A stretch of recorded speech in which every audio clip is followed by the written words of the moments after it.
नमस्कार दर्शकों, स्वागत है आपका आज के इस बहुत ही रोचक वीडियो में। आज के इस वीडियो में हम बात करने वाले हैं भक्ति करना क्यों जरूरी है। दर्शकों, आज के समय में हम देखते हैं कि कुछ ऐसे लोग हैं जो भक्ति नहीं करते लेकिन फिर भी सांसारिक सुखों का उपभोग कर रहे हैं। उनका मानना है कि हम सभी बुराइयों से दूर हैं, तो हमें भक्ति की क्या आवश्यकता है। दर्शकों, हम इसे एक उदाहरण के माध्यम से समझते हैं। जैसे यदि दो खेत हैं और उनमें से एक खेत की मिट्टी बहुत ही उपजाऊ है और दूसरे खेत में खरपतवार उगी हुई है। जिस खेत में खरपतवार है उसको साफ करवाकर खेत की मिट्टी को उपजाऊ बना दिया जाए और उसके बाद दोनों ही खेत खाली छोड़ दिए जाएं, अर्थात बीज न बोया जाए, तो उस खेत को साफ करने का उद्देश्य ही क्या रह जाता है। यदि फसल नहीं बोएंगे तो हमें अन्न प्राप्त नहीं होगा और हम भूख से मर जाएंगे। इसी प्रकार जो प्राणी सभी प्रकार की बुराइयों से तो दूर है लेकिन भक्ति नहीं करता, तो वह भी खाली खेत की तरह है। जब तक भक्ति रूपी बीज मनुष्य प्राप्त प्राणी के शरीर रूपी खेत में नहीं डलेगा, तब तक मनुष्य जीवन व्यर्थ है। दर्शकों, कबीर परमेश्वर ने इस बारे में कहा है, कबीर जैसे कुंभ कुम्हार का ऊपर चित्र अनूप, वस्तु उसमें है नहीं, जैसे जल बिन कूप। अर्थात जिस प्रकार कुम्हार का घड़ा होता है, उसमें ऊपर तो सुंदर चित्रकारी हो और उसके अंदर वस्तु अर्थात जल न हो, तो वह हमारे किसी काम का नहीं होता। जिस प्रकार बिना जल का सूखा कुआं हमारे किसी काम का नहीं होता, उसी प्रकार मनुष्य जीवन भक्ति बिना व्यर्थ ही होता है। इस बारे में संत गरीबदास जी महाराज ने अपनी अमृतवाणी में कहा है कि मर्द गर्द में मिल गए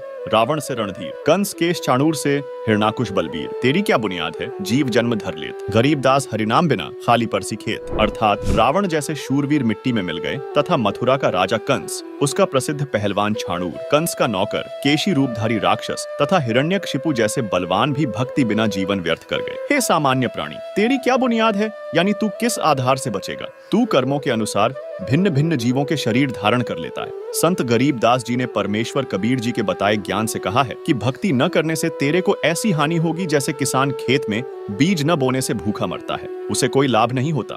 वहीं जो व्यक्ति कहते हैं कि भक्ति से क्या होता है, उनको संत गरीबदास जी ने एक अच्छा उदाहरण देते हुए समझाया है कि गरीब बिना भक्ति क्या होते, ध्रुव को पूछो जाही, सवा सेर अन्न पावते स्वर्ग राज दिया ताही। अर्थात आप सभी ध्रुव जी को तो पार हुआ मानते हो, उससे जाकर पूछो। उस ध्रुव भक्त और उसकी माता जी को एक दिन में सवा सेर यानी 1.25 किलोग्राम अन्न खाने को मिलता था।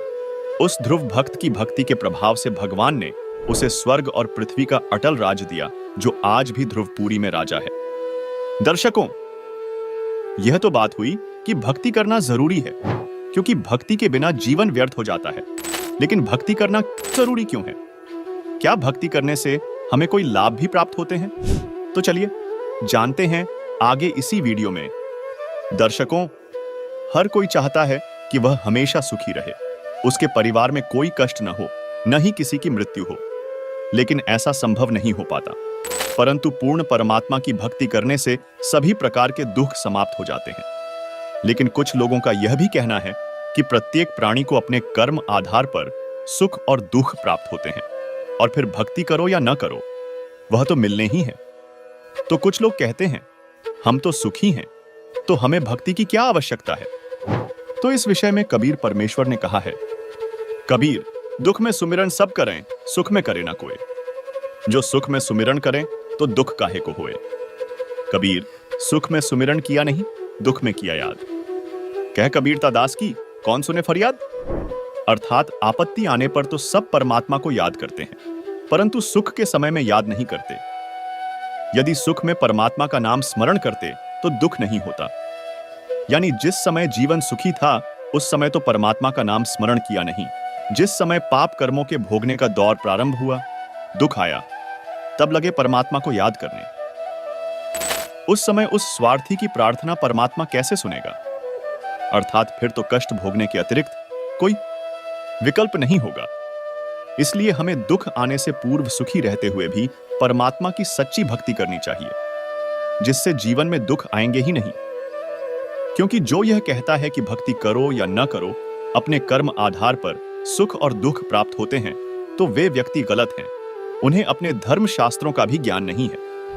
क्योंकि यजुर्वेद अध्याय 8 मंत्र 13 में लिखा है कि परमात्मा साधक के घौर से घौर पाप का भी नाश कर देता है, तथा यजुर्वेद अध्याय 5 मंत्र 32 में स्पष्ट लिखा है कि जो पूर्ण शांतिदायक है, वह पाप का शत्रु अर्थात पाप विनाशक कबीरदेव यानी कबीर साहिब है। वह दुखदाई काल लोक में रहने वालों के कर्म बंधन का शत्रु अर्थात बंदी छोड़ है। उन्हीं परमेश्वर कबीर जी ने स्वयं कहा है, कबीर जब ही सत्य नाम हृदय धरा, भयो पाप का नाश। मानो चिंगारी अग्नि की पड़ी पुराने घास। अर्थात जिस समय साधक को सतनाम अर्थात वास्तविक नाम मंत्र पूर्ण गुरु से मिल जाता है और वह साधक पूर्ण परमात्मा की भक्ति अर्थात सतनाम का स्मरण आजीवन मर्यादा में रहकर करता है, तो उसके सर्व पाप कर्म ऐसे नष्ट हो जाते हैं जैसे सूखे घास के बहुत बड़े ढेर को अग्नि की छोटी सी चिंगारी जलाकर भस्म कर देती है। ठीक इसी प्रकार पूर्ण परमात्मा की भक्ति का सतनाम मंत्र रूपी अग्नि घास के ढेर रूपी पाप कर्मों को भस्म कर देता है, जो दुखों का मूल है, जिससे साधक सुखी हो जाता है। यानी सच्चे संत के द्वारा बताई गई पूर्ण परमात्मा कबीर साहिब की शास्त्र अनुकूल सच्ची भक्ति करने से प्रारब्ध कर्म नहीं भोगना पड़ेगा, जिससे प्राणी आजीवन सुखी रहता है और अंततः उसे जन्म मृत्यु के कष्ट से मुक्ति मिलती है, जो प्राणी के लिए सबसे बड़ा कष्ट है। और मानव जीवन का मुख्य उद्देश्य यही है कि हम पूर्ण मोक्ष प्राप्त करके जन्म मृत्यु से मुक्ति पा सकें।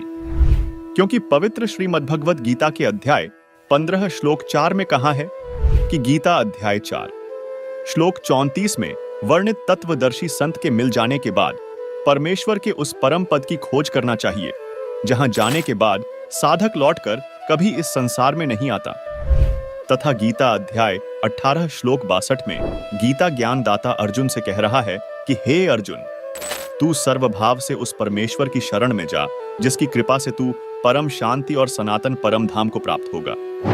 इससे यह स्पष्ट हुआ कि पूर्ण परमात्मा की भक्ति करने से उस शाश्वत स्थान को प्राप्त किया जा सकता है, जो अविनाशी लोक है, जिसका कभी विनाश नहीं होता। अर्थात हम जन्म और मृत्यु के दीर्घ रोग से सदा के लिए छुटकारा पा सकते हैं, जिसकी विस्तृत जानकारी जानने के लिए कृपया संत रामपाल जी महाराज ऐप अभी ऐप स्टोर से डाउनलोड करें और सच्चाई से रूबरू होकर शास्त्र अनुकूल भक्ति साधना अपनाकर अपने मनुष्य जीवन का कल्याण कराएं। धन्यवाद।